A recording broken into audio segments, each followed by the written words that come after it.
Good evening, friends and neighbors. My name is Terry Carter, and I'm a writer, a poet, and the Director of Elder Services here at our beloved West Medford Community Center.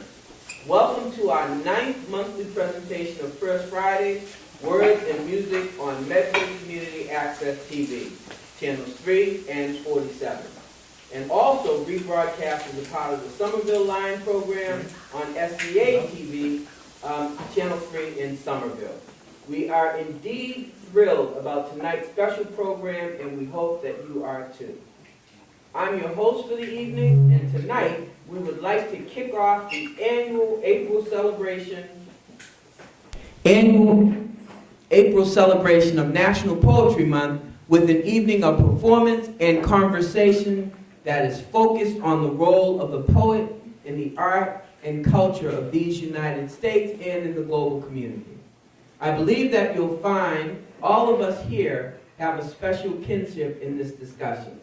I have a distinguished panel of guests to help me with my work tonight, and I want to introduce them to you before we get started. First, my good friend a good friend to this community and a fellow poet, as well as the chairman of the Medford Arts Council, Gary Roberts.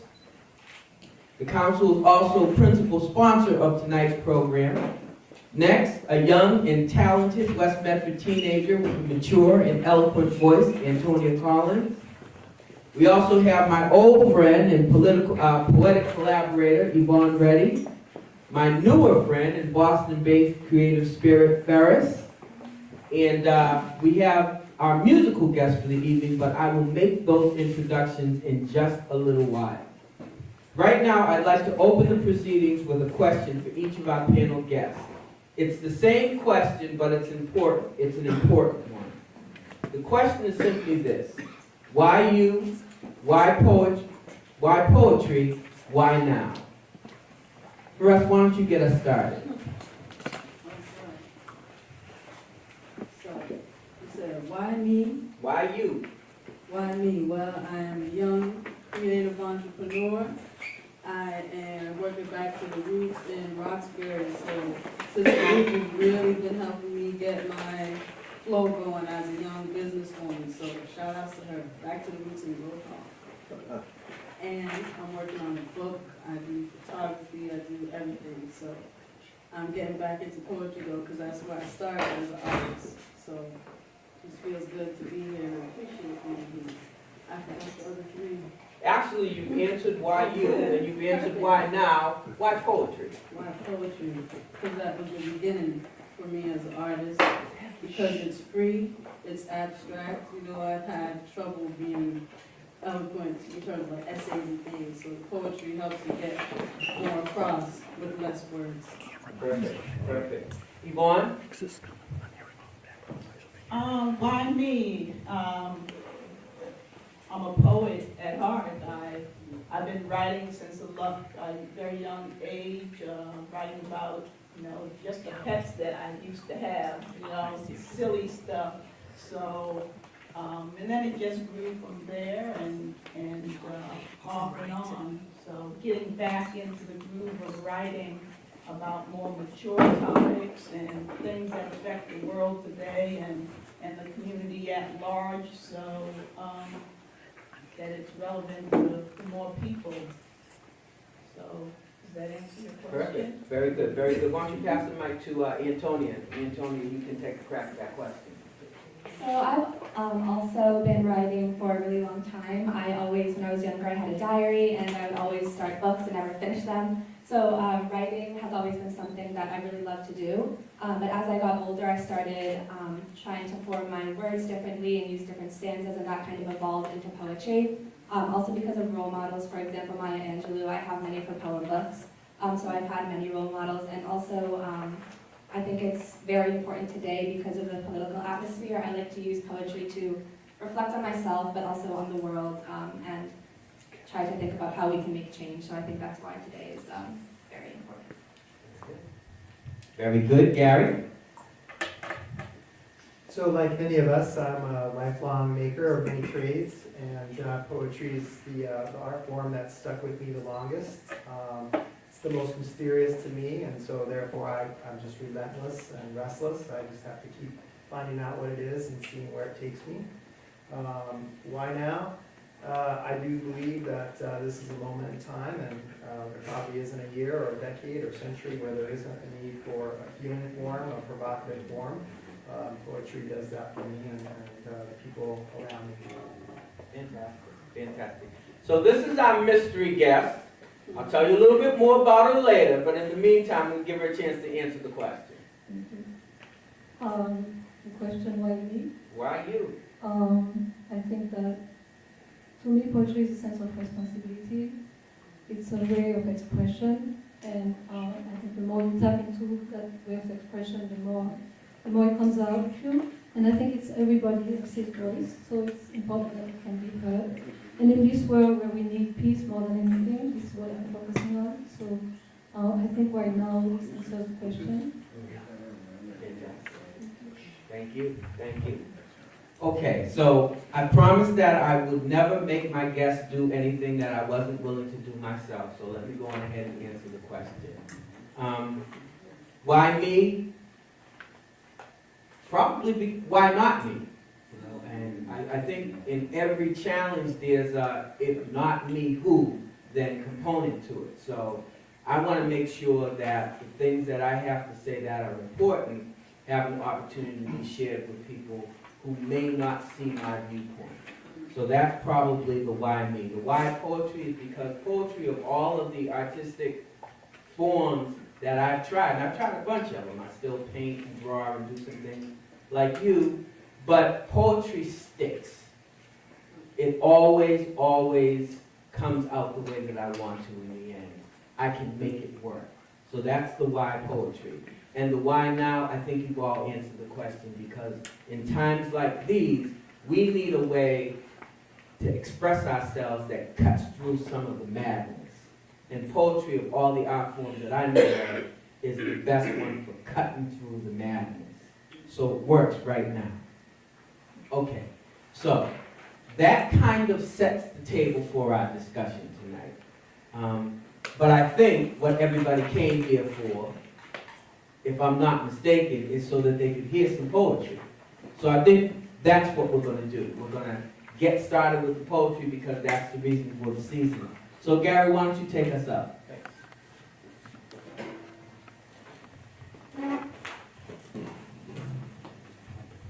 So I'm going to read a sequence of a mystic haiku.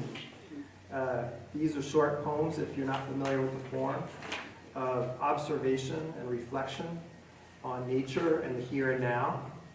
All of these poems were inspired by this place, this neighborhood, the river just a few yards from us, the pastoral landscape, the suburban landscape that we all live in right now.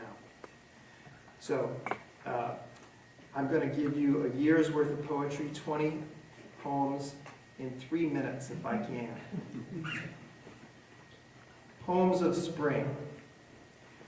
Ugly as a tree, we stand together, bare, broke, beautiful as trees. Same old sidewalk scene.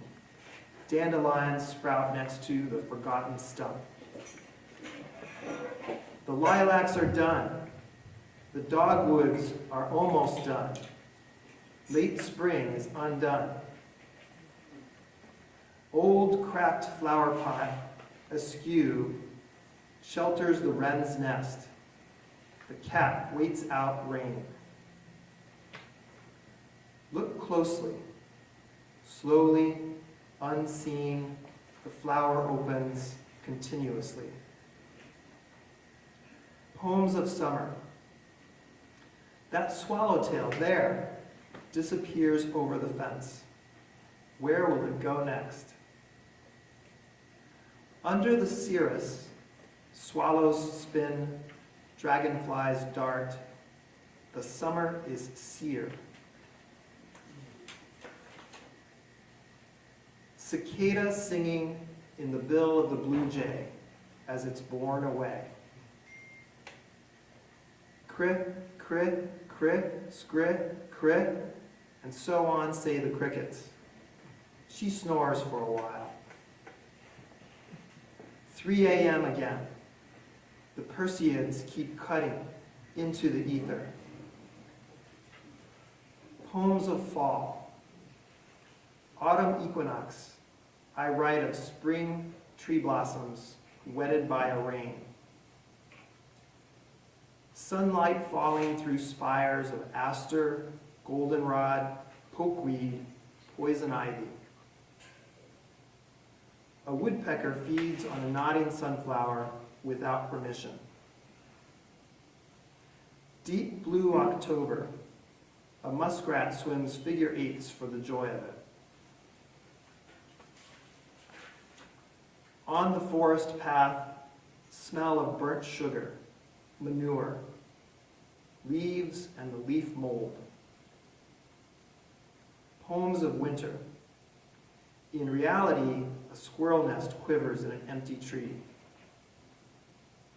Are they having fun, those mallards grubbing acorns up out of the snow?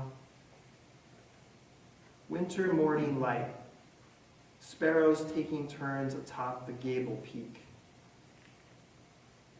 Across the flagstones, the squirrel prints in the snow only go one way. Oak leaves clutching ice down along the river edge. Tomorrow let go.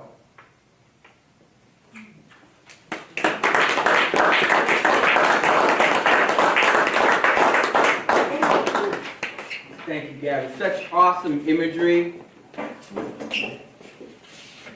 Really appreciate the technique. So,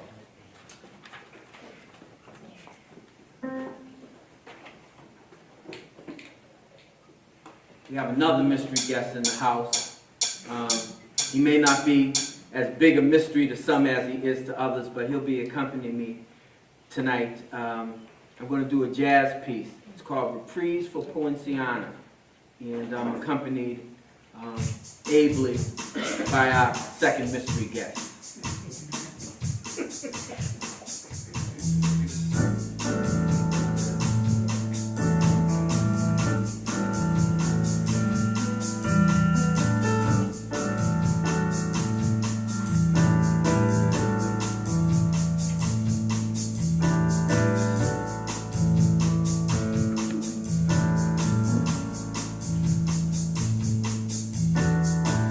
Perfect the fantasy in black and tan, between the Savoy Ballroom and a Paris can-can.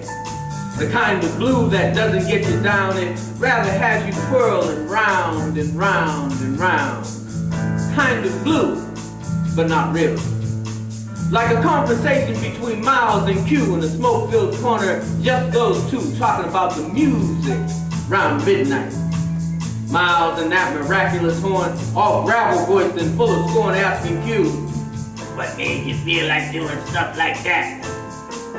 Jazz finds justice in the majesty of the blues. Take 5 to wonder and you'll know that this is true. Deep and delicious, all over, pondered passionately in pianissimo, keeping standard time. Duke's Mood Indigo, Joe Sample's Rainbow Seeker, Errol Garner's Misty, worship in the style of G. You know the melody songs you just can't get out of your head, kind of blue, but not really.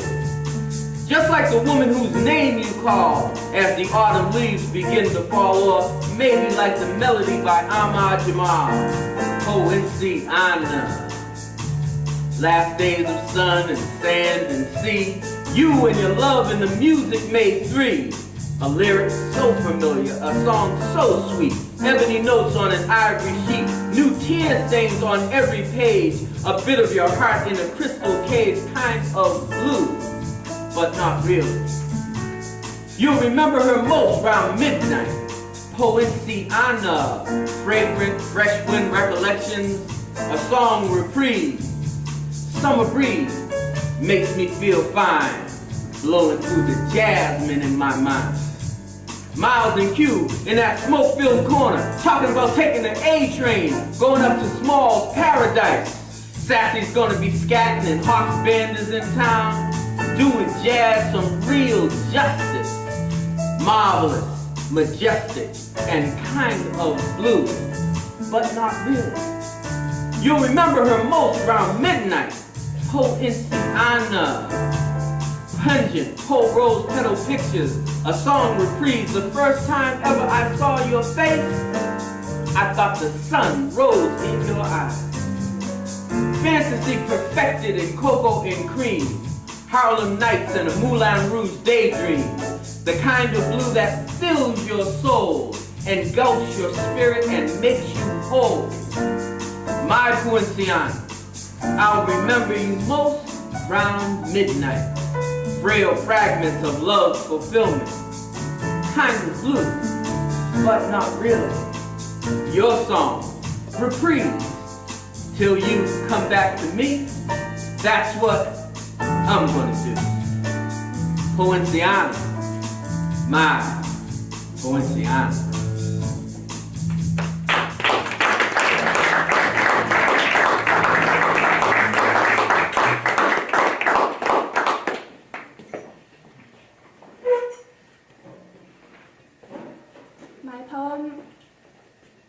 My poem is called Just Reach a Little Further, and this is in response to my peers in school saying the Pledge of Allegiance every morning. I pledge allegiance to the gunshots, thud, body hits the ground, of the United States of America and suspect, body dragged away to join his brothers at the bottom of the sea. To the republic for which it stands, on the walls of jails, and our muted voices, silenced. One nation under, we crawl through rocks at the bottom of murky water.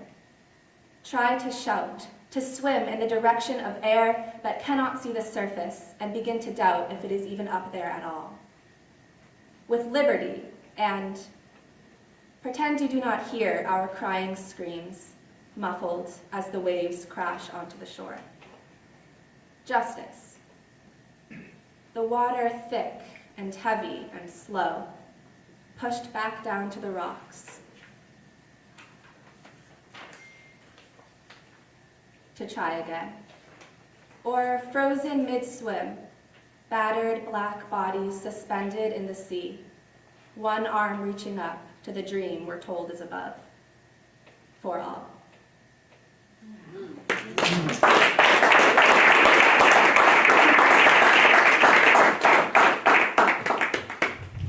That was Antonio Collins, ladies and gentlemen. Thanks so much, Antonio. That was fantastic. Inspirational, elegant, and true. Okay, so now that you've gotten the flavor for what we have planned for the evening, I want to get to some more performance. And I'll start by introducing you to our two mystery guests for the evening. For most folks from Greater Medford, Rich Lawrence is no stranger. He's a long-standing resident of the Ville, West Medford if you're new to the program. Doc Fives, as he is affectionately known, is a very talented musician and a keyboard player that is highly sought after by bands and artists all over the region. As you've already heard, Rich and I have conspired to do some things together, and he will accompany our other musical guest as she performs later. The other musical guest is none other than Boston-based creative muse Veronique Ann Epperton. Veronique is a multi-talented singer, songwriter, poet, and visual artist. As you'll soon see, she brings diverse artistic and musical influencers to her performances, including a native French heritage and a lovely soprano vocal register. She plays piano and interprets contemporary songs from around the world and from her own creative spirit. We first met Veronique when she brought her artistic talents to our Black History Month art show several weeks ago. And we're very anxious to see her on the other side of her artistic spirit. Ladies and gentlemen, let's give a warm welcome to Veronique as she takes the stage.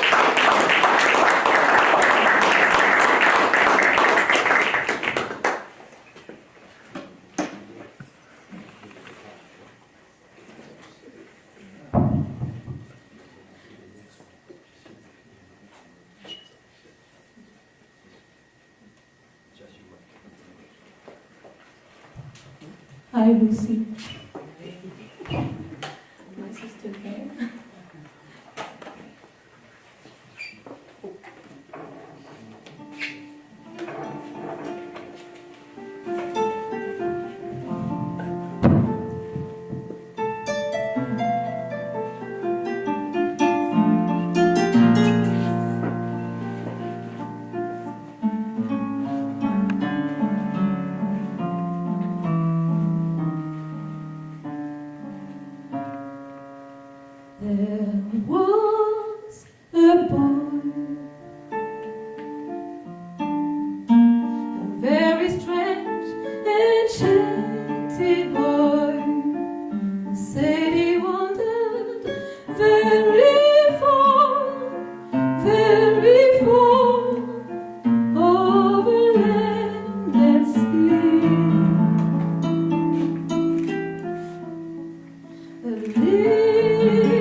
much, Veronique. Come back and join us. Outstanding. And we'll certainly hear more from you in a little bit. In the meantime, we're going to explore the need for poets in this day and age a little bit more closely. So my dear guests, beyond what we initially talked about, what is the role of the poet in the 21st century, particularly in a 21st century like the one we're living in right now? I've got some other questions that go along with that, but let's get started with that one. Gary, I want to ask you, what do you think the role of the poet in the 21st century is? I think there are many roles for poets and all artists and all people to make connections globally. The technology that's being used to actually broadcast this is going to make our poetry, if people so choose, accessible 24/7 anywhere in the world. And I think that the poet can be really someone who's a herald of the good news hearing method. The good news hearing method. I like that. I like that. I'm going to pass the mic to you, Yvonne. The role of the poet, I believe, is to bring more light to not just the issues in the news, but some of the more hidden ones that may be affecting communities or smaller voices that go unheard, so that we are able to hear more of the people's voice that need a voice that we don't normally hear. And it brings to light and it brings change for those that don't normally have a change. Excellent. You can pass the mic to Antonio. Antonio, talk to us a little bit. So I definitely agree with what Yvonne said. I think that a big role of the poet in the 21st century is to bring attention to social matters and give a voice to those who don't usually have it. I think it's also really important to empower people. So it's definitely, you're definitely able to critique society, but I also think it's just as important to empower people who are usually underneath or subordinated. So I think those are the two main reasons why I think poetry is important now. Fantastic. Ferris, I'm going to ask you to answer the same question. I think the role of the poet in today's society is probably to be a storyteller, to revive the oral traditions that have been stolen or rewritten, and to, just provide a modern twist, to give everyone a voice, and to inspire people. Like I said, it's fewer words than an essay or a book, so anyone could write it as well. So you hear that one thing, it catches you, then you're writing your own poetry. So Very much so. Very much so. When we look at poetry, we're looking at not only kind of the traditional styles of poetry that you see that we were taught in books, Longfellow and Keats and Shelley and Wordsworth and Carl Sandburg and when we got a little bit more progressive, Langston Hughes and Countee Cullen and the Harlem Renaissance poets, or Imamu Amiri Baraka and some of the more pro-black poets of the last century. What I see, my take on it is that the poet is the one that holds a mirror up to society, so that we get a chance to look at ourselves in ways that we might not otherwise do. I think when you hear a song, because all songs that are verbal songs, vocal songs, have lyrics, and all the lyrics are poetry, essentially. But when you hear Michael Jackson say, "I'm looking at the man in the mirror," that's exactly what he's talking about. We have to see a reflection of ourselves, and sometimes when we look in the mirror, it's not the reflection that we think it is, and the poet gives us a chance to hold that mirror up in a different light. Veronique? I believe that through poetry we can take an adverse situation and turn it around and communicate to people positive, inspirational messages and something to not only inspire but also uplift. And in this world today, I belong to a group of people who are concerned about the children, because children suffer in a way that we now are witnesses and it's documented. And I think that we want for them more than just existence, we want life. And poetry is a vehicle for this type of expression and change. Perfect, perfect. I want to ask a slightly different question. And Antonio, you started to get at it a little bit, but I'm going to probe you a little bit more deeply. I know that I have very significant artistic, particularly poetic role models, and I'm sure that everyone here has folks that inspired them to write in certain ways. So I want to ask everybody who their role models are, and if you take it a little bit further, why that particular poet or poet resonates with you. Okay? First, I'm going to pass the mic back down to you. Well, I'm going to give a little bit of an unorthodox answer, because jack of all trades. So I guess I would say my biggest inspiration overall would definitely be Jimi Hendrix. I would say Left Eye from TLC, and Andre 3000, and Nina Simone.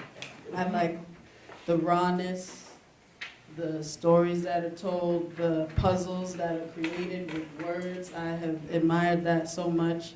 I admire each of their fearlessness as I step into my own fearlessness as a young woman, a young artist. So, yeah, I hope to inspire people in the same way. That's cool. That's cool. Thank you. You can do what you want. That's fantastic. Well, Terry knows that my primary inspiration is Nikki Giovanni.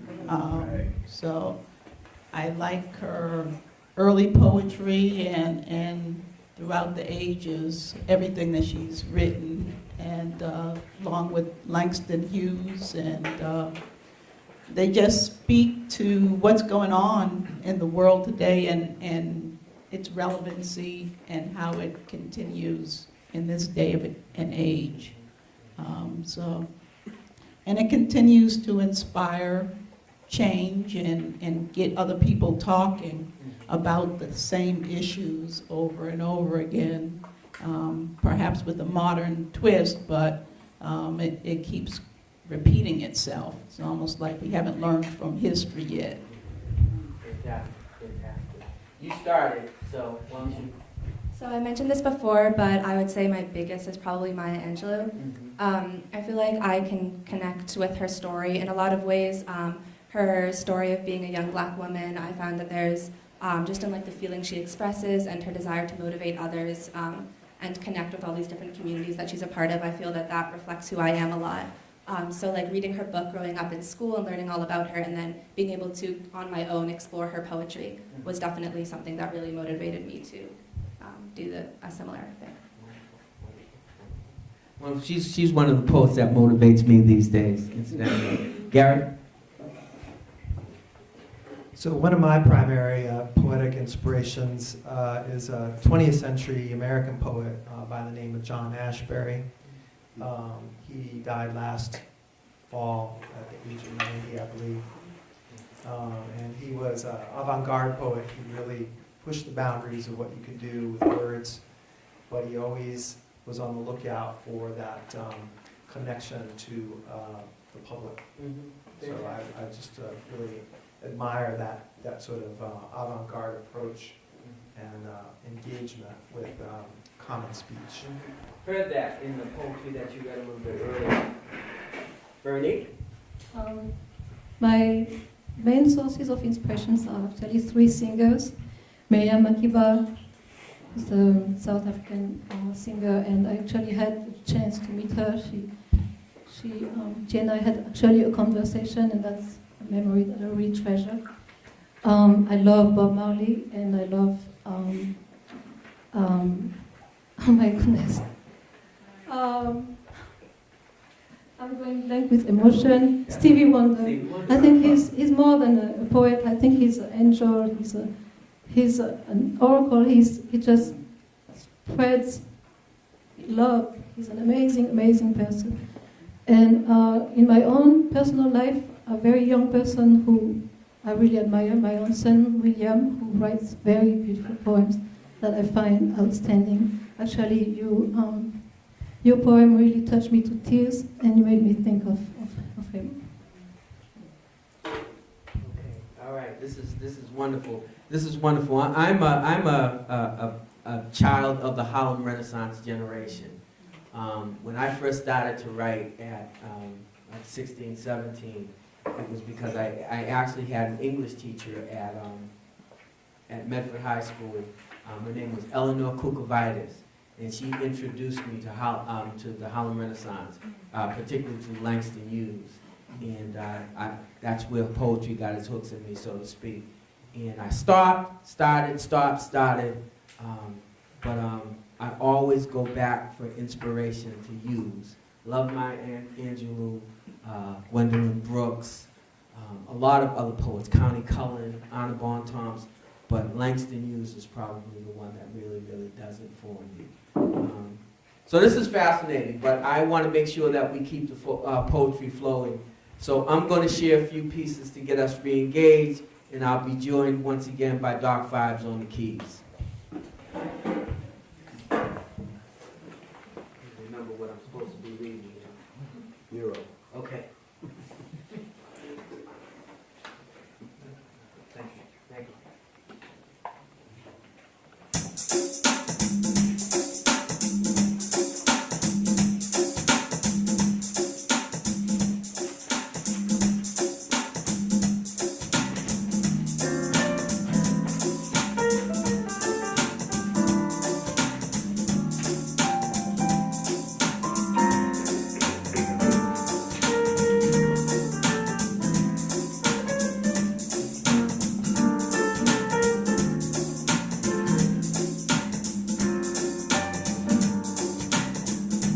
I've always believed in heroes.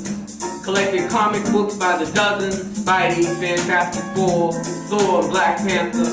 Watched The Dark Knight serialized in sepia tone at the Regent Theater. Played Batman's sidekick Robin alongside Billy Vargas on the stage. At Hobbs Junior High, white tights, dyed Kelly green, and a brown felt mask. I strutted and believed, and it got in me. I watched Joe Friday, just the facts, man.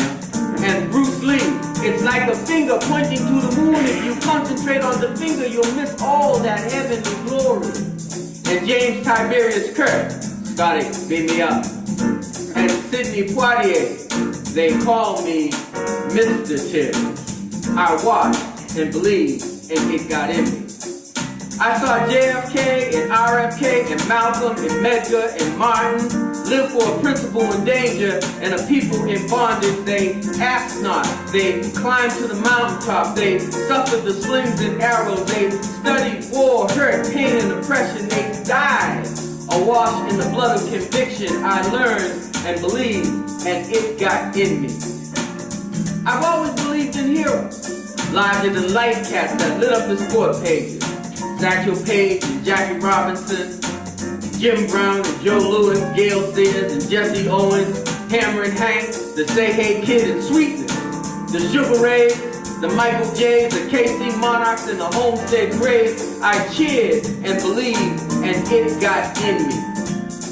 I watched the Louisville Lift talk that trash one day, then jab and hook and smash for pay, and a heavyweight crown as Cassius Clay, but titles were lost to a prison stay. Defending his own beliefs, got no quarrel with them Viet Cong. So objecting conscientiously to the killer his country said he should be, instead he became Muhammad Ali. I marveled and believed, and it got in me.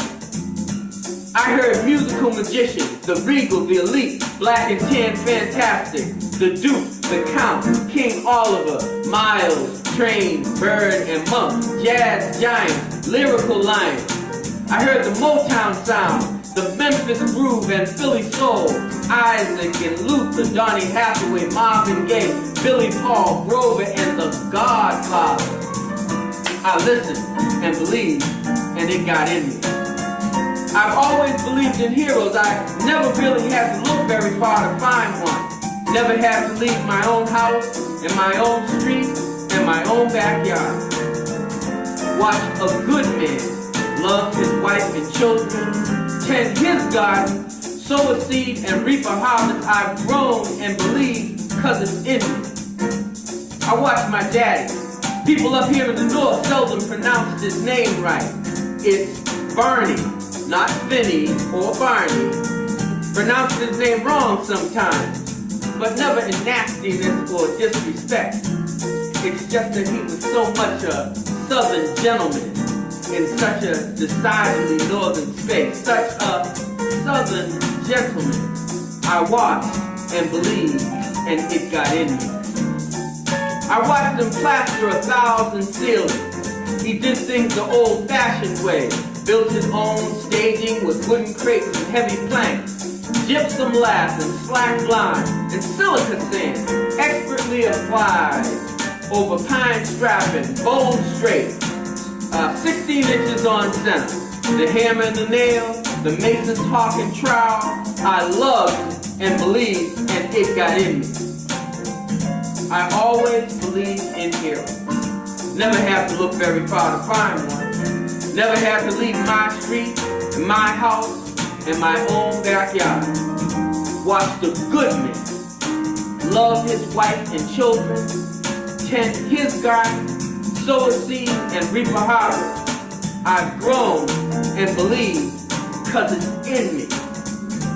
And I smile now on this day when my first hero is going home to be with God the Father, because I know that the first hero I ever believed in is the first hero that ever believed in me.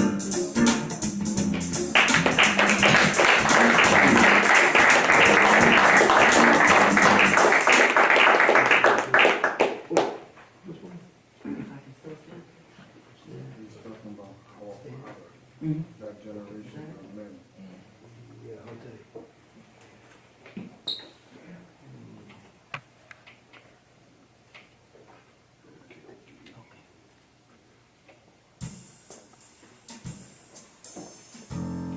This piece is called If I Can Still Stand To.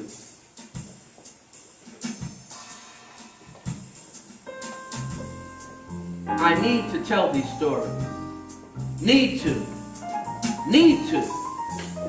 But it's hard on the herald when there's no salt and light. Hard when filthy demons fight. Hard when the noose is tied so tight. My beautiful, dutiful, strong, proud, assertive black brothers are dying in the streets, wrapped in zippered sheets and hauled away like so much refuse. They refuse to be disrespected, wrongly disciplined, roundly disabused of any notion of manhood, of honor, of justice. There's no justice, there's just us raging against the machine. My loyal, intelligent, compassionate, elegant, deliberate black sisters are marching and massing and mobilizing, joining and being joined to messages and visions and a mission. Their mission is a date with destiny, a distant history, a better legacy, a redefined sisterhood, a neighborhood, a community. We will die for this. He will soon forget all sobriety and look to drink the blood of absolute power, which absolutely intoxicates and absolutely corrupts. He will look to secret societies and foreign hosts, dragons, demons, and hellfire to scatter our ranks and slake his thirst. We will die for this. History's hidden, hibernating, and reconstituting will come for us with weapons of mass destruction, measured calamity, and major catastrophe. His invitation has been consistent. His rhetoric has been persistent. His minions have been insistent. This cancer has proven resistant to the people of true faith and the power of prayer. Yet we know that Jehovah Rapha heals. Allah is merciful, and all creation waits in hope and expectation for new miracles and new mercies every day. I need to tell these stories. Need to. I need to tell the stories of the dead and dying where there is blood on the streets and evil lurks in the hearts of men. I need to tell the stories of the greed and lying when justice delayed is justice denied and lesser angels yield to larger devils. I need to tell the stories of the sad and sighing, the homeless, the sick, the disabled, the poor, the addicted and broken, when love's message meets new locks on old doors. I need to tell the stories of hate multiplying against black and tan and brown cousins from across the track, south of the border, and around the world. I need to tell the stories of lurid lust objectifying, debasing, debauching, and defiling half of our human rib, grabbing and groping and grinning salaciously like it just ought to be. I need to tell the stories of the children, so much privilege and largesse heaped on so few, while the many languish and lose and labor in the shadows. I need to tell these stories. Need to, if I can still stand to. I need to tell these stories. Need to. But it's hard on the griot. Hard when there's no salt and light. Hard when filthy demons fight. Hard when the noose is tied so tight. My magical, majestic, miraculous, resolute, proud, black, brown, and tan people are fearfully embracing the faith of our fathers and slowly sipping the honey tea of our mother's spirits, waiting patiently for God's grace to be sufficient, waiting resolutely for His justice to be served. Freedom is a turbulent flight to a destination not yet in sight. Through a maze of danger and darkest nights, someone has to chart the course and keep the compass on true north, and write it down on tablets so that a herald can run with it, so that hope's audacity is certain and celebrated, so that love's capacity is witnessed and elevated, so that a table is yet prepared for me in the presence of my enemies. I need to tell these stories. Need to, if only I can still stand to.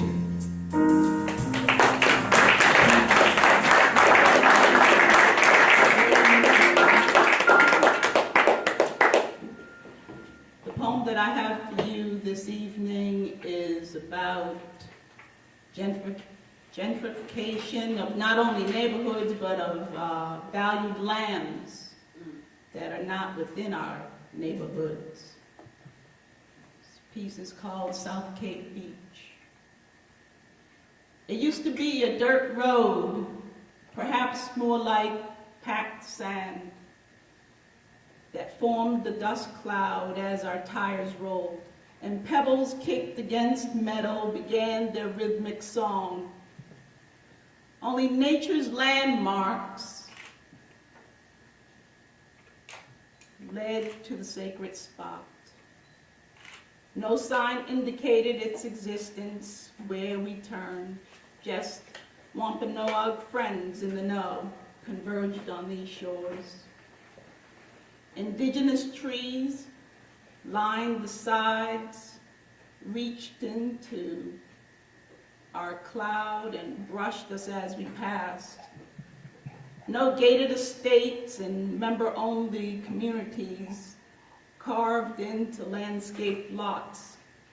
We remember the flight of songbirds, the dash of cottontails, and all of Mother's creations living in harmony.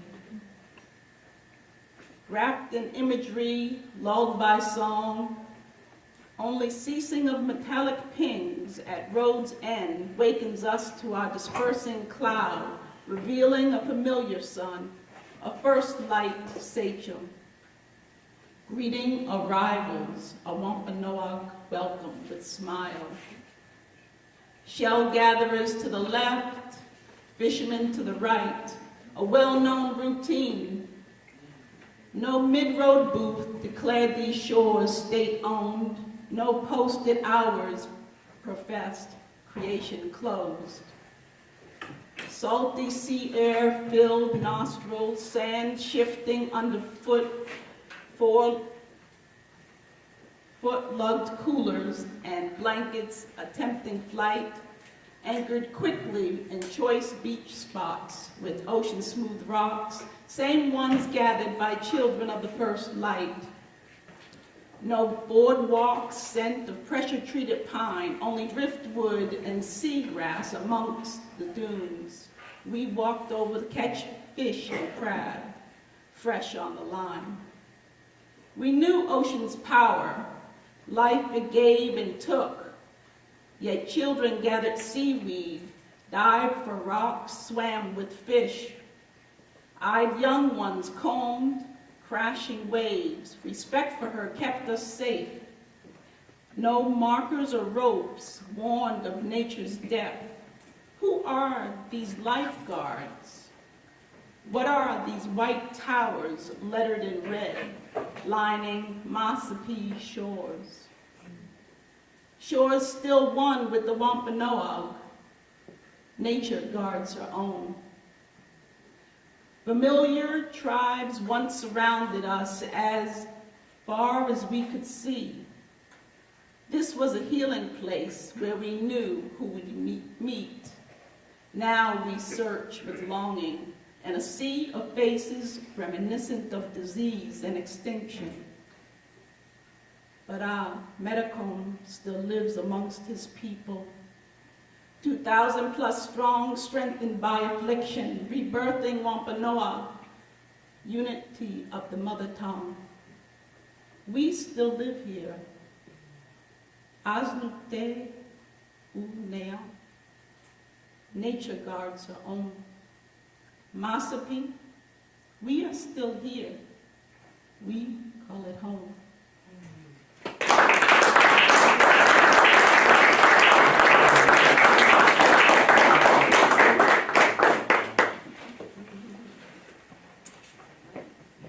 That was beautiful. I love that. All right, so my first poem is going to be called Temple.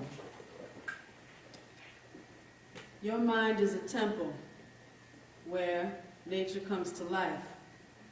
The words of the silent speak volumes. Tell me, what is religion?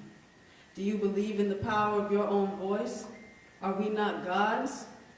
The universe put you here for a reason. You are ether and flesh, blessed to be. Breathe in peace. Just believe, for there are spaceships in the city.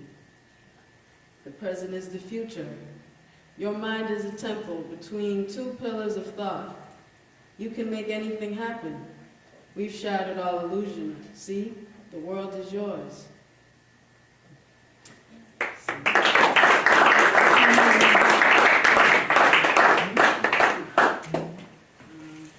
This next one is called Earth Woman. Earth Woman, ancient woman. Earth and skin runs miles down, curves and twists. Heliocentric, melanated, our sacred sun kissed the goddess. Magic woman of green language, your tongue only speaks of peace and outer space, an endless exchange. Earth transforms at your feet. This, the world we need today and forevermore.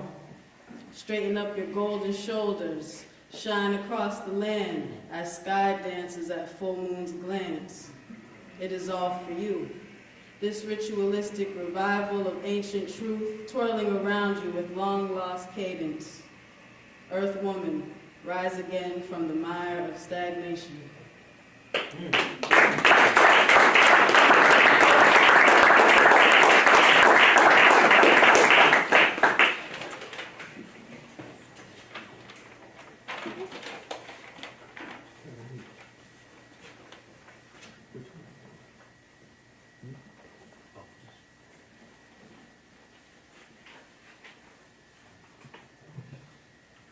This is called Hug, 10 times told.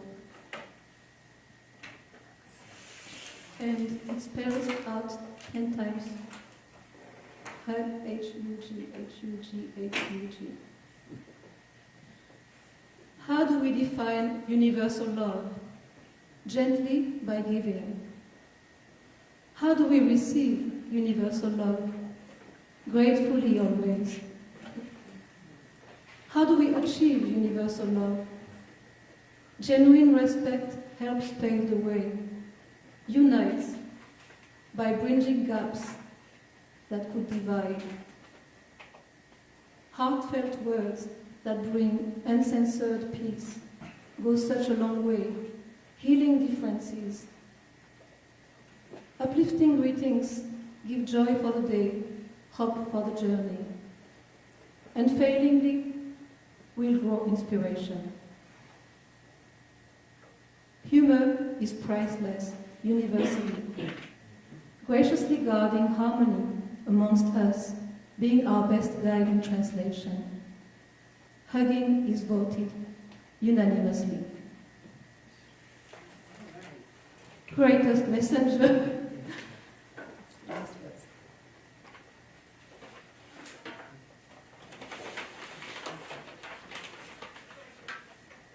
This second poem is entitled My Best Friend. And the poem actually rhymes in a special way. Basically, the first portion of the poem rhymes with the second portion of the poem. Music is safer than a hut in the woods, deeper than a hidden cave. Music shields my dreams, memories and secrets. It holds my soul in its cocoon. Music opens a window for my heart to speak without ever holding back. Music sends me waves of inspiration. Music sends me wings and sets me free. Unlocks my mind with its magic keys. Music turns my thoughts into bird songs. Music echoes the drum beats in my chest, the whispers in the wind. Music sheds its light without quivering, makes it easier to be brave. Music reaches out to everybody, under the sun, under the moon. Picks up our spirits, and when we feel lost, music will help us to stay on track. Music makes us smile, cry, dance, hold hands. Music has its profound mystery.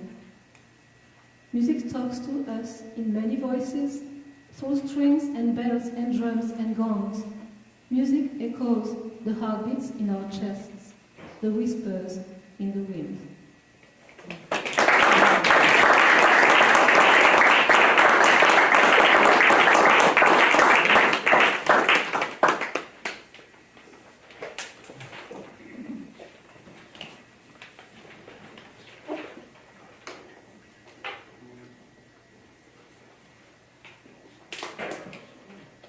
Music flies.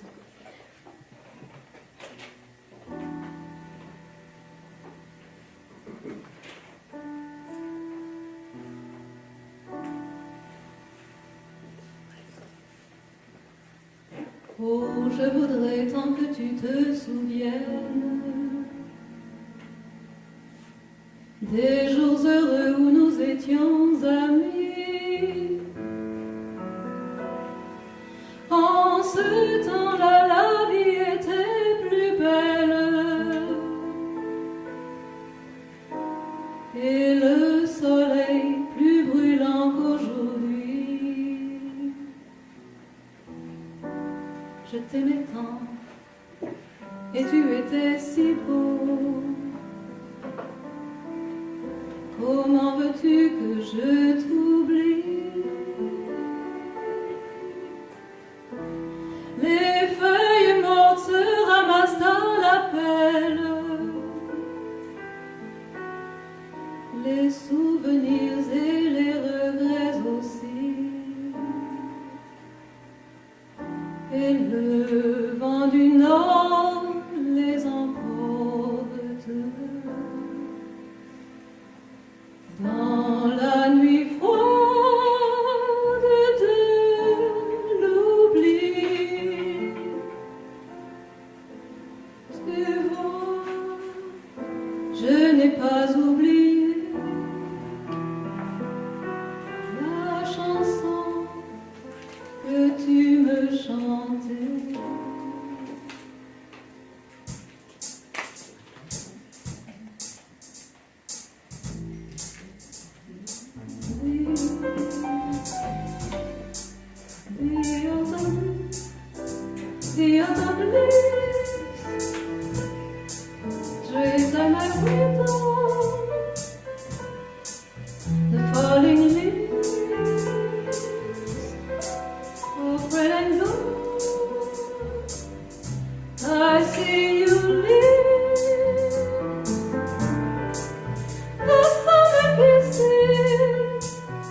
We're going to travel to the sunshine.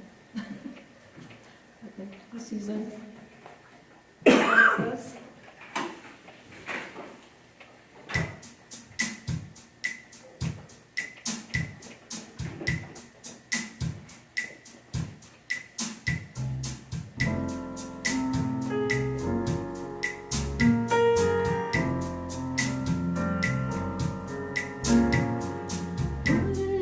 Coisa mais linda, mais cheia de graça, ela menina que vem e que passa. Deve muito bem. Não sabe bem.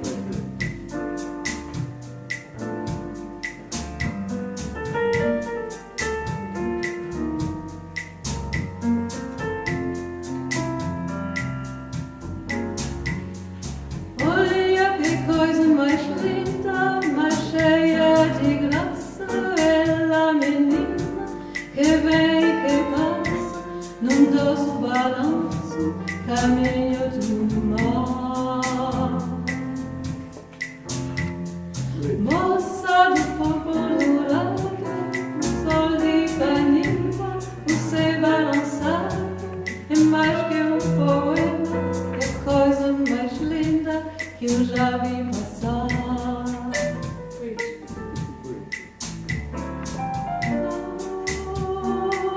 Porque tudo é tão triste.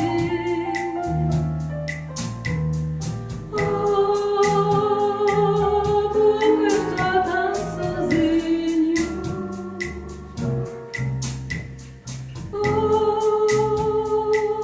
A beleza que existe.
By request, the Autumn Leaves and the girl from Ipanema. I asked and I got what I asked for. So thank you very much, Veronique. Thank you very much, Rich Lawrence. That was fantastic.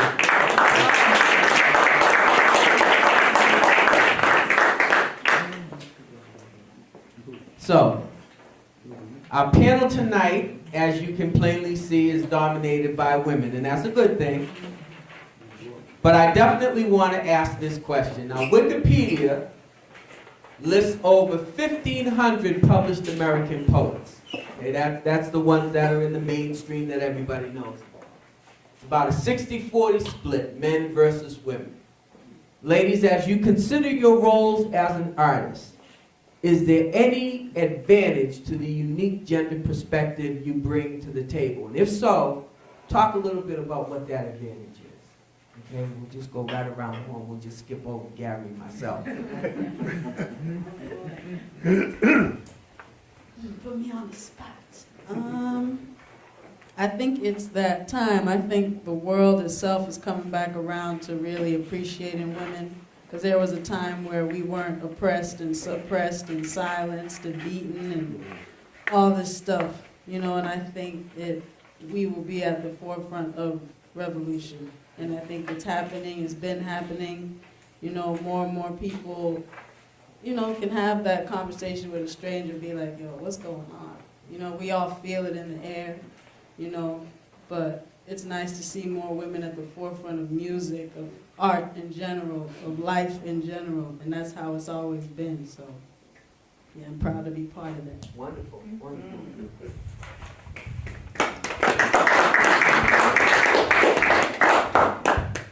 I think it's been a long time coming, and we're beginning to see large strides being made with the voices of women being heard and believed and taken more seriously in these days.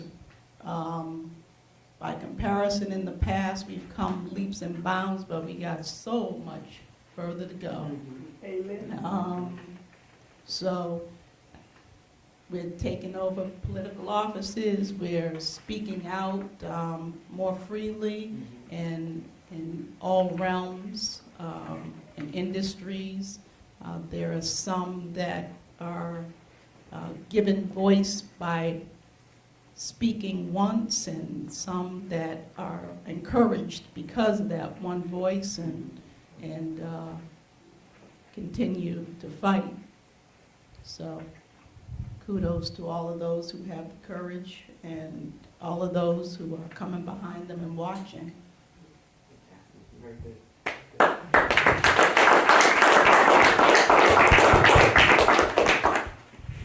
I also believe that women are starting to have a stronger voice in society.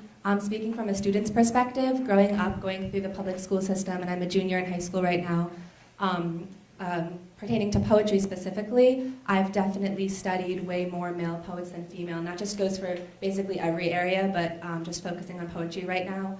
I've talked a lot about Maya Angelou, but growing up she was one of the few women poets or writers that I read a lot about or was taught a lot about, so I think this is one of the major reasons why it's really hard for us sometimes to start integrating more into society and becoming more professionals like this, because a lot of younger kids don't really have that influence. So I think that's a barrier that we have to strive to pass and then to change. But I think that we definitely are making strides, and that we will continue to do so. Junior in high school, folks, that's the future right there. Veronique? I was actually thinking as you were talking that I had a chance to see my Angela Davis talk the other day, and she mentioned something that made me think a lot. She said that she believes that women are leading revolution in this world.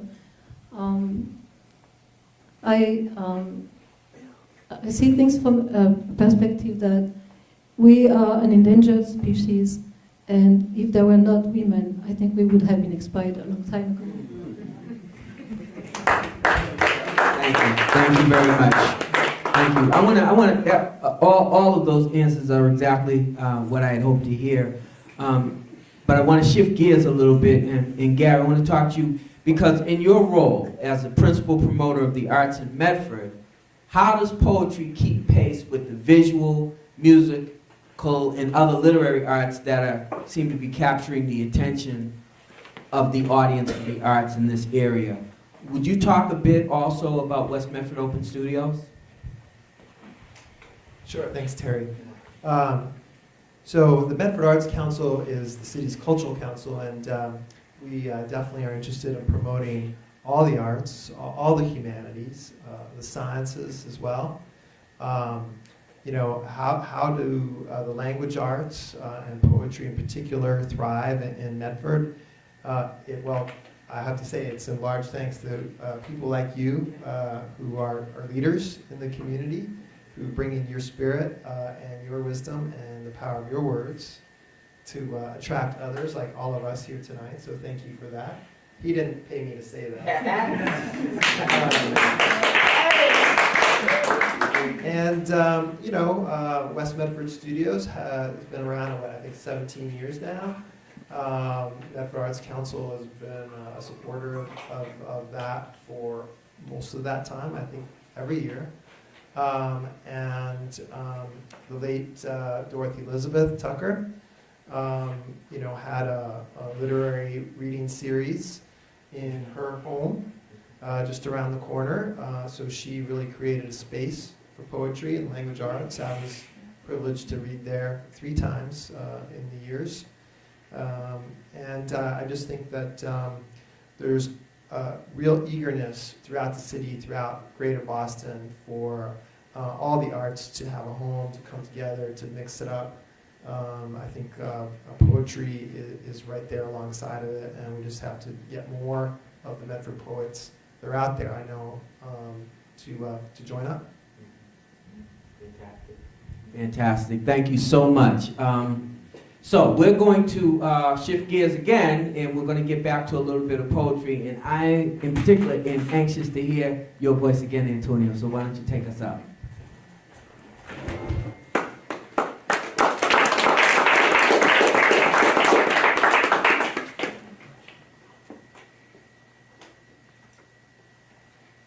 This poem is called The Shadow Loves.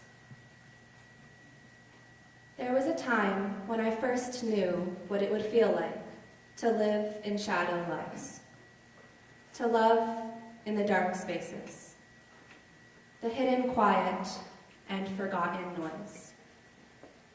A time when my hands searched the walls, but upon finding the closet door, always scampered right back to the hollow spaces. There was a time when my hand first pulled out of hers, when their eyes were like laser beams, and my feet were the weights of all of the loves pushed into the dark. A time when their words, snakes, I saw them slithering through the air to my ears, crept through the cracks of the modeling clay that I wedged like puzzle pieces in the crevices of the deteriorating door of that closet, to keep me oblivious that I watched only the shadows of a truth through a screen lit by fire. When I heard their hiss and watched their laser beam stares rummage through the shoes and dresses, searching for me. And that's when I knew what it would feel like to live in shadow loves. Knees to chest, curled up behind the boxes of forgotten youth. Told my love was better off and the hollow spaces. That room that I now know is for shoes and clothes, and not people, nor their shadow loves.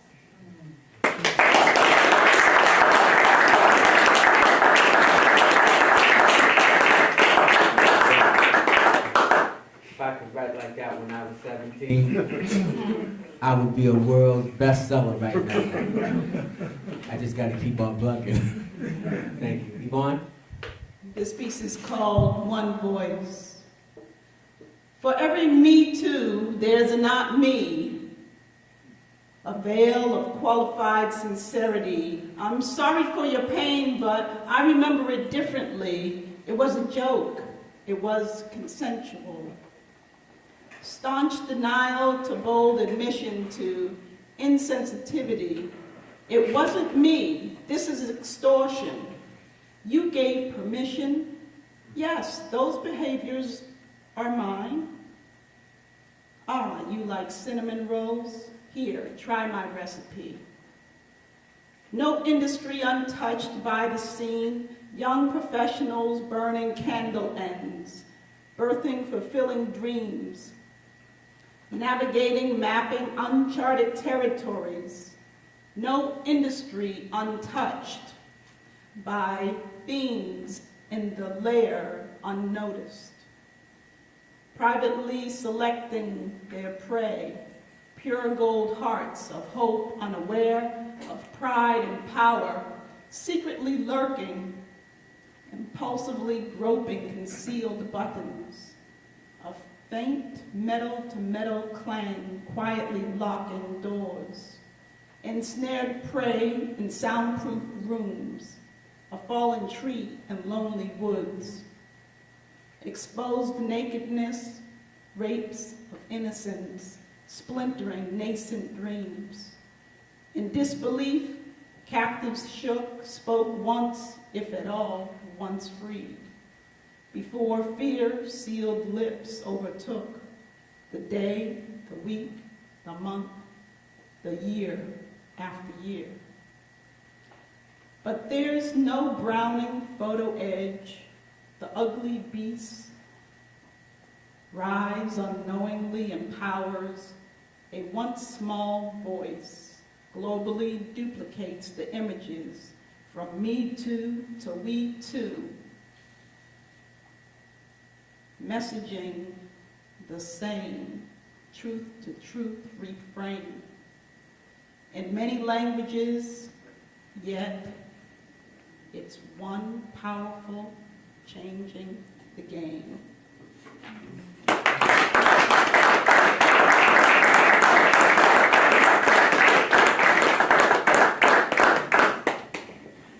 So I'm going to read another cycle of mystic haiku about the world alongside us. Poems of Spring. Waiting out the sleet, 11 robins sleep in my mulberry tree. The glare of chartreuse maples in a bare blue sky, azalea weather. Alewives streaming salt, headlong for the river source, the abandoned sea. Last year's spider web, strung in a watering can. Turn the spigot on. It's been 7 years. Her garden has turned to vines. The peony shines. Poems of Summer. Unripe blueberries, still wet with yesterday's rain. True unimportance. A careworn evening, the heartening scent of skunk, and no crickets sing. Sunday full of jets, starlings settle, resettle in the cherry tree. Thinking about us when a goldfinch landed on the purple coneflower. I slept okay, but the yellow jackets couldn't. Raccoons roam our dreams. Summer emptied out, not even a cormorant. the dripping storm pipe. Poems of fall. The hurricane wrings such great egrets by the neck. They're up against it. Cabbages and mums, but then blue morning glory. As the last pear draws first light into the pear tree, I mind the cold less. Hapless pumpkin, hat submerged in the river muck. 4 o'clock sunset. Spider on your thread, let out into December, a tiny crystal. Poems of winter. Night taut in the sky, river frozen to the bone. The New Year's full moon. We keep to our thoughts for now, snow streaming over the duck's tucked bankside. Some mornings you see nothing but drab, or something, a swan in the fog. A quiet moment, the rabbit's fraying murmur, clatter of birdsong. A pink glove waving to no one from a puddle. A day of weather. Timing's everything in love, photography, life. Your kingfisher waits. The uncornered sky, all we seek out and wait for, is just overhead.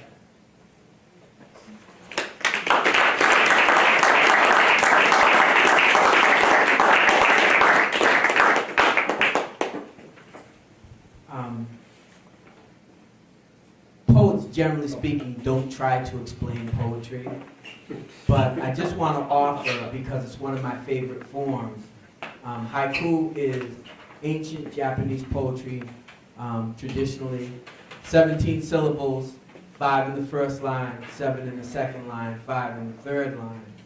And when it's done really, really well, it paints real imaginative pictures, and you do a really, really nice job.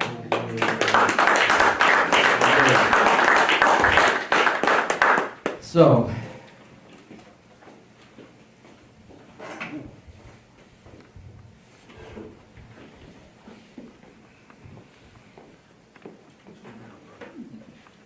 Beloved country.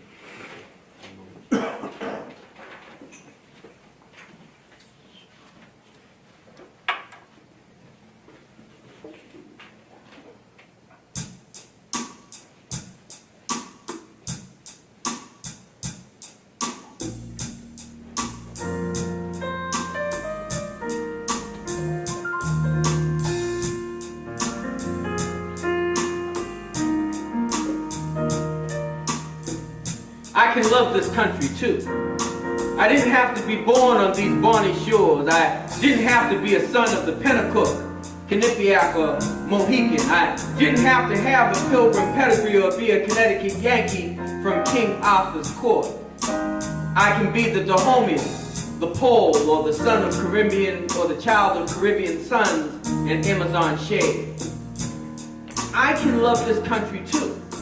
My green card was a welcome ticket to a new life in a new land. My passport was stamped with new hopes and new dreams. My suitcases were packed full with new aspirations and some apprehensions too. Perhaps I didn't see the harbor sign that said, give me your tired, your poor, your huddled masses yearning to breathe free, the wretched refuge of your teeming shore. Send these, the homeless, tempest-tossed to me. I lift my lamp beside the golden door. Perhaps I didn't see the lady in the lamp, but I did see the gleaming city on a hill that couldn't be hid, and my soul responded. I can love this country too.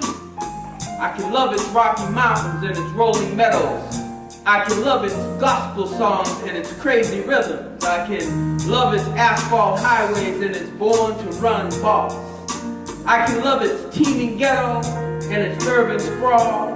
I can love its old spires, new minarets, and golden menorahs. But can America love me too? Can she love my curry spices, roti and oxtails? Can she love my hijab and henna tattoos? Can she love my Hajj, my Mecca, my Medina? Can she love my Cinco de Mayo and my Dia de los Muertos? Can she love my kente cloth, dreads, twists, and locks? Can she love the skin I'm in, be it ebony, ivory, dulce de leche, or cafe au lait? Can she love me by name, Shekinah Glory, Muhammad bin Saeed, Anastasia Kozak, Cleophas Dorsey, or Claudia Gonzalez? Can she love me by name? And what if I am among those huddled masses in that wretched refuge or that homeless tempest-tossed? Will she still continue to lift her lamp? Or do war and rumors of war, IEDs, sleeper cells, and faith distortions make me a pariah to be eliminated, a scourge to be annihilated, and a plague to be exterminated? I come in peace. I love this country too. I love its boundless opportunity. I love its generosity of spirit. I love the audacity of its hope. I love its rolling meadows and its joyful songs. I love its asphalt highways and its little red Corvette. I love its teeming ghetto and its urban sprawl. I love its old spires, new minarets, and golden menorahs. I come in peace, and I love America too.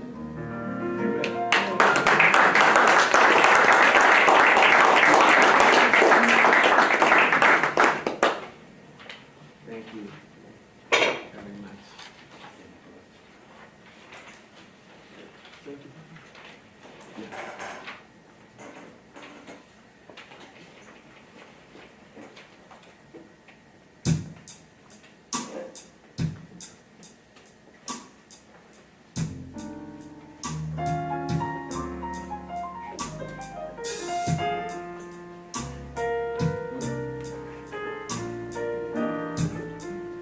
I know you mean business when you wave your sanctified finger.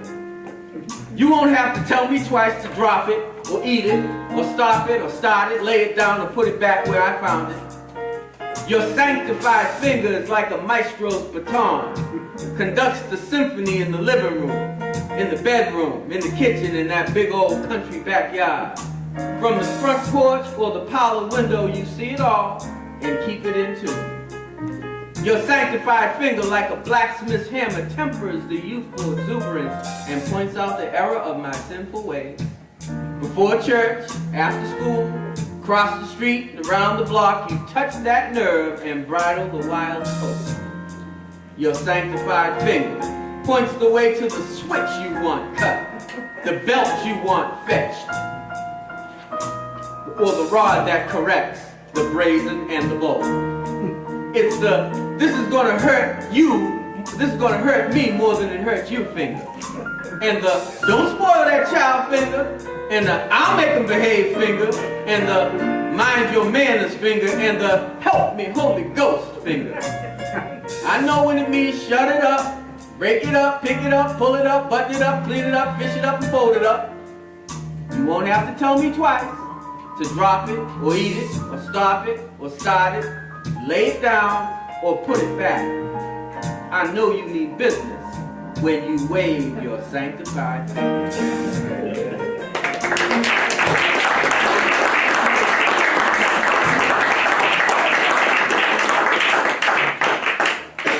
So my little baby brother Scott is going through right now. My mother is as well, but we're real focused on Scott right now because cancer's eating him up. And Scott's a kid from the neighborhood, you know. LL Cool J sings about a round-the-way girl. My brother Scott's an around-the-way guy. He from the neighborhood. So I wrote this piece for him as I was thinking about the neighborhood. So Rich and I haven't had a chance to talk about this one yet, so he's just going to riff with me.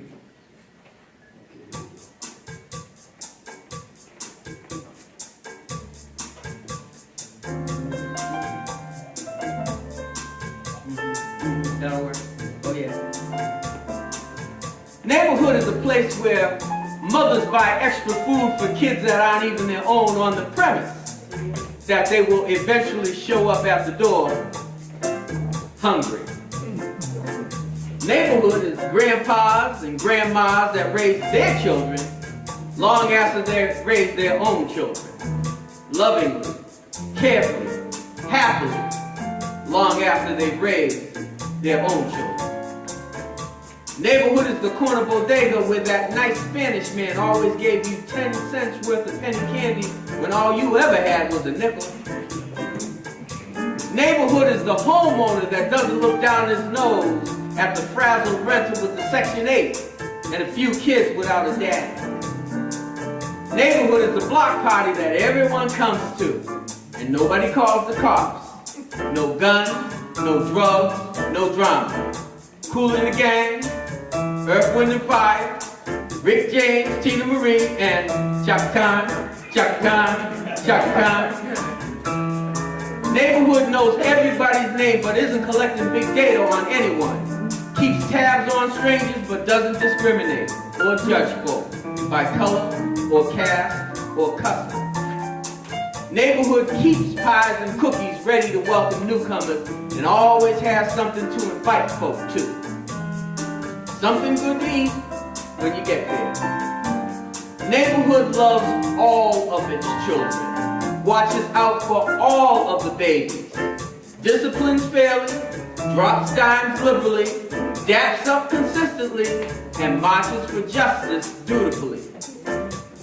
Neighborhood cares for its sick, with homemade chicken soup, ginger tea, flowers, cards, and pastoral visits.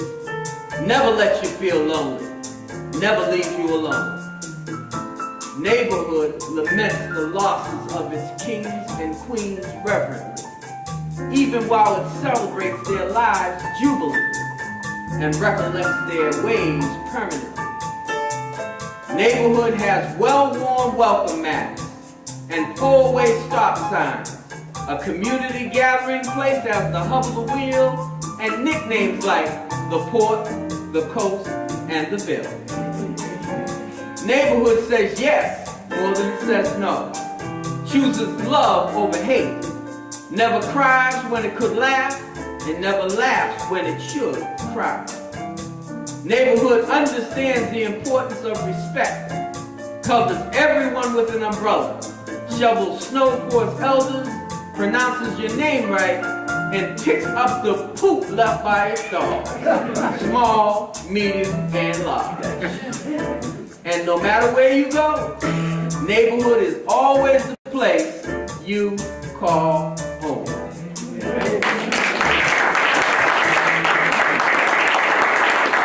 Richard Lawrence, ladies and gentlemen, Richard Lawrence.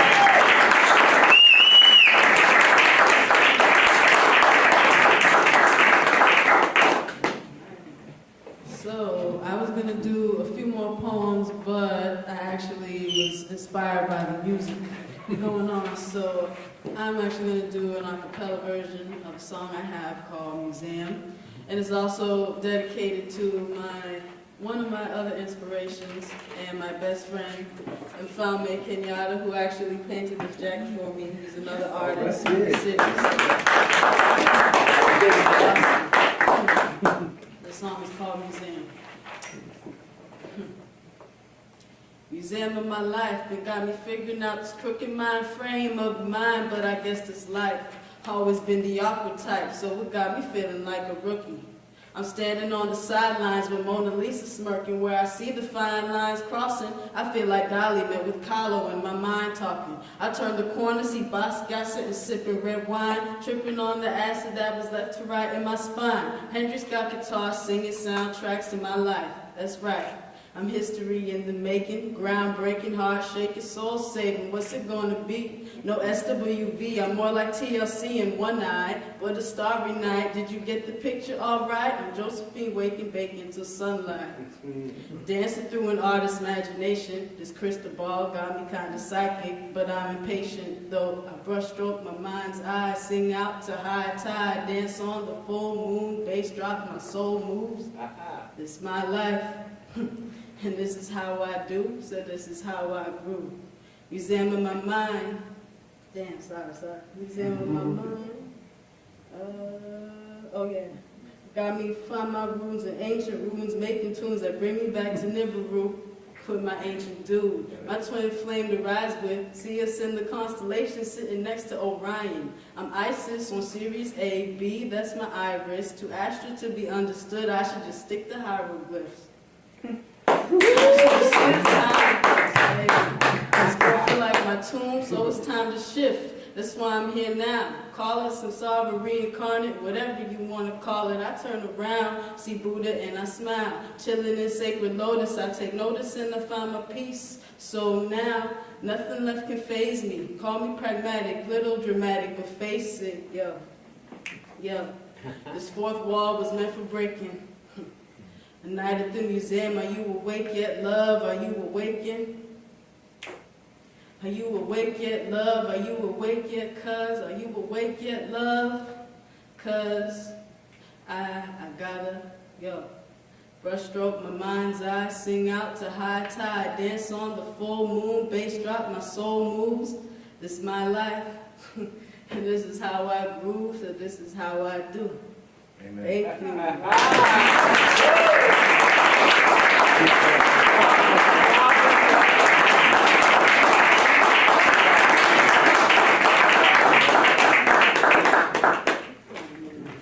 That was Caress. Wonderful, wonderful. Bernie, gonna play another set for us?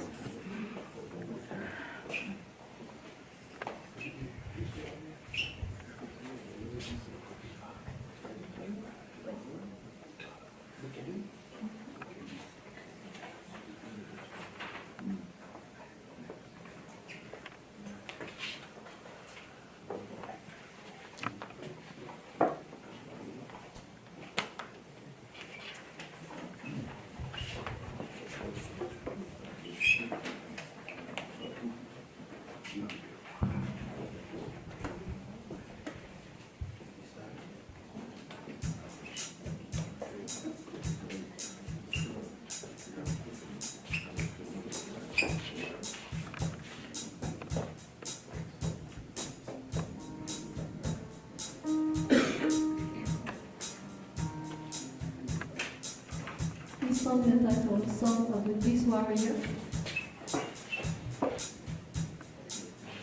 I think I rather not have.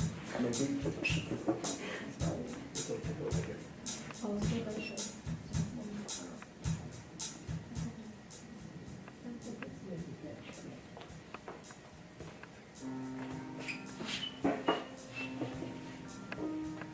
Oh, they work as a team. Okay.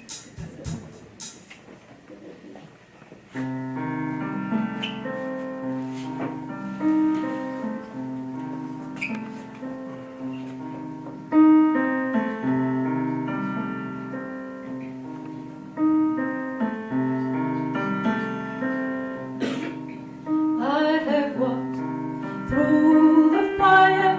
Now I am the flame that will set ablaze the iciest of rocks. I have flown through the wind.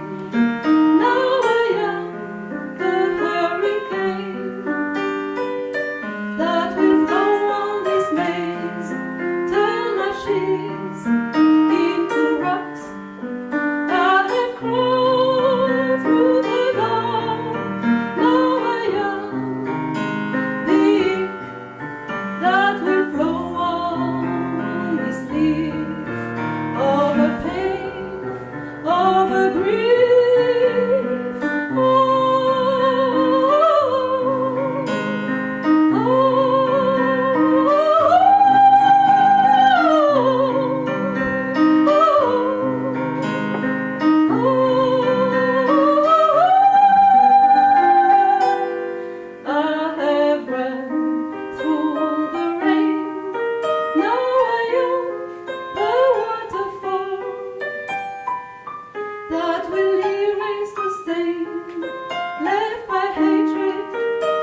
and shame.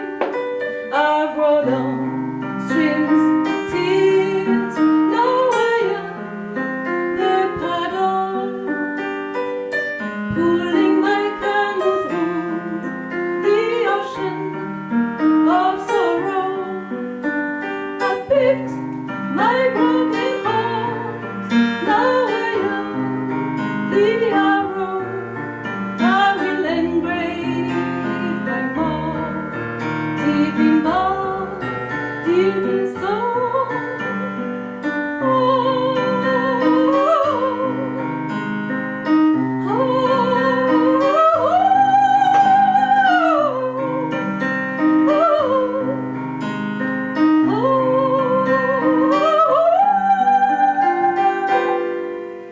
let peace be my bulwark, reinvent the story without blame, doubt, or fears, so that nothing again will ever be, will ever be the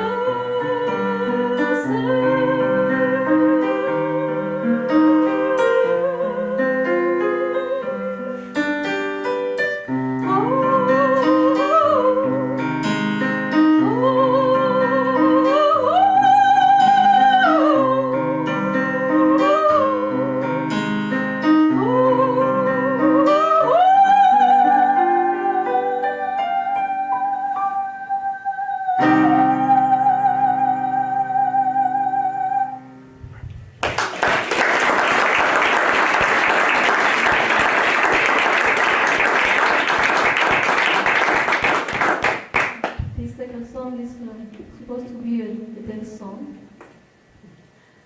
I don't know if you have permission. Anyway, it made my sister dance, so maybe if you feel like it and the spirit moves you, please dance. It's called A Gift.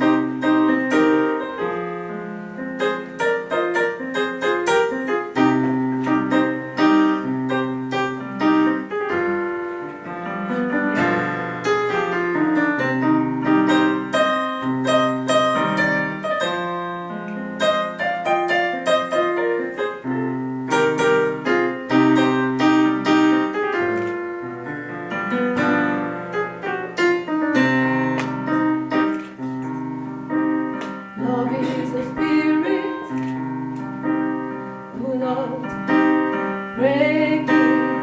Love is a gift, don't let it drift. Love is a fire, we all desire. Love is a river that runs forever. Love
Berenice Ann Epiter, ladies and gentlemen, thank you so much.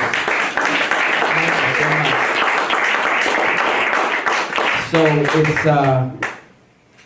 it's outstanding, absolutely outstanding.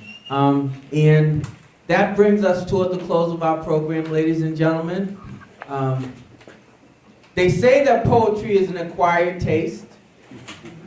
It's not for everybody, but I truly hope that if you didn't have the taste before, perhaps you do now. Yeah.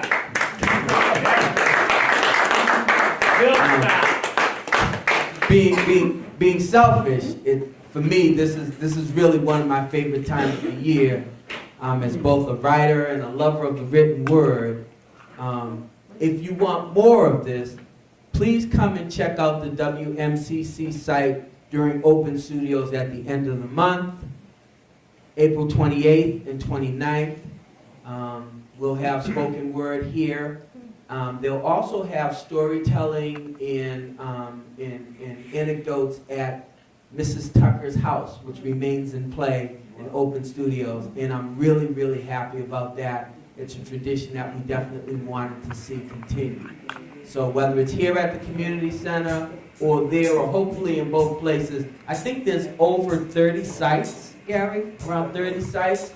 So if you're looking for any kind of art, you can find it at West Medford Open Studios. Visual arts, performance arts, we'll have a little bit of everything all around the neighborhood.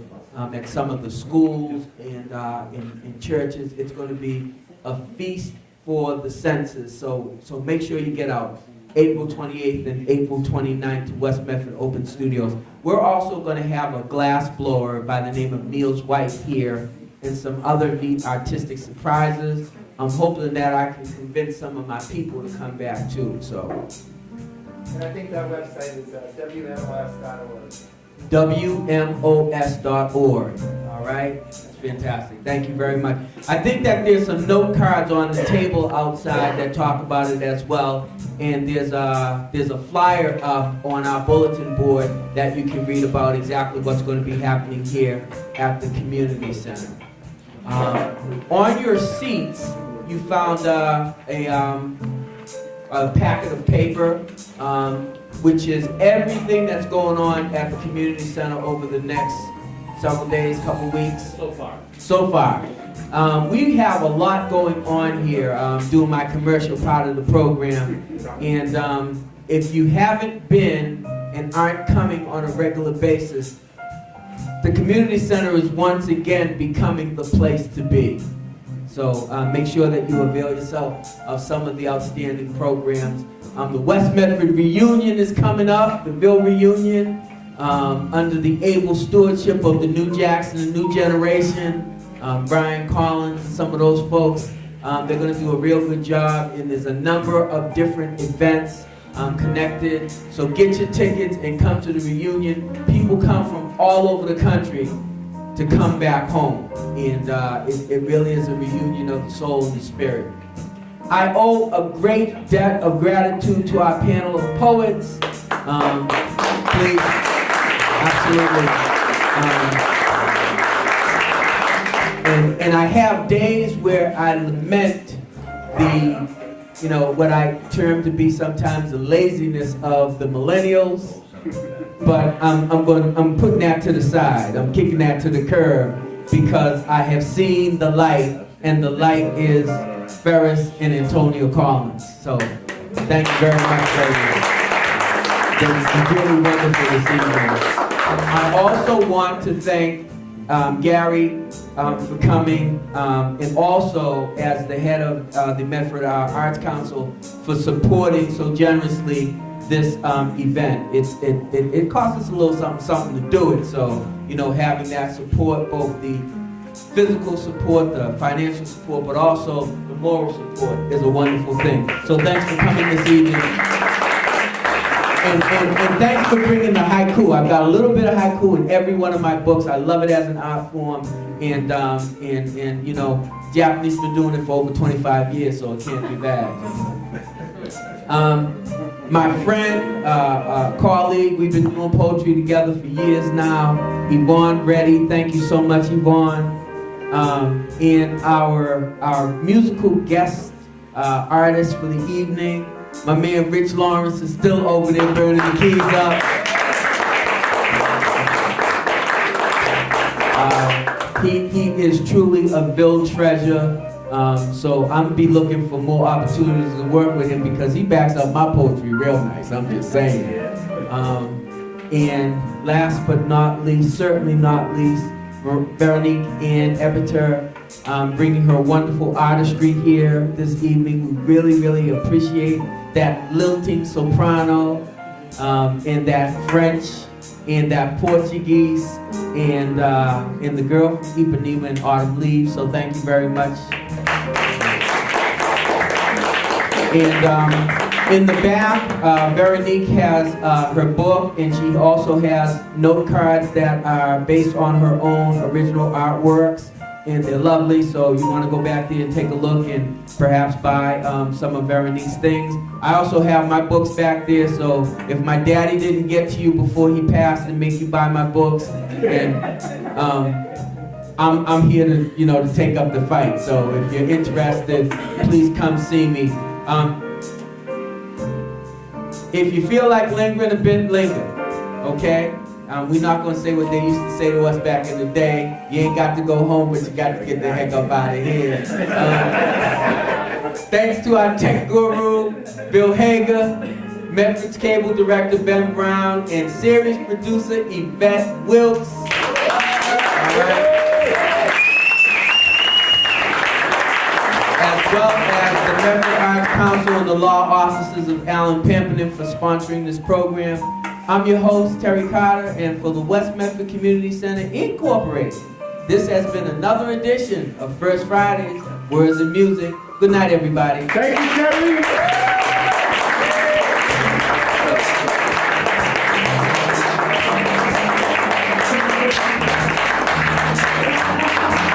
Let's make sure we get a picture of everything. Thank you so much. Grab them before they go.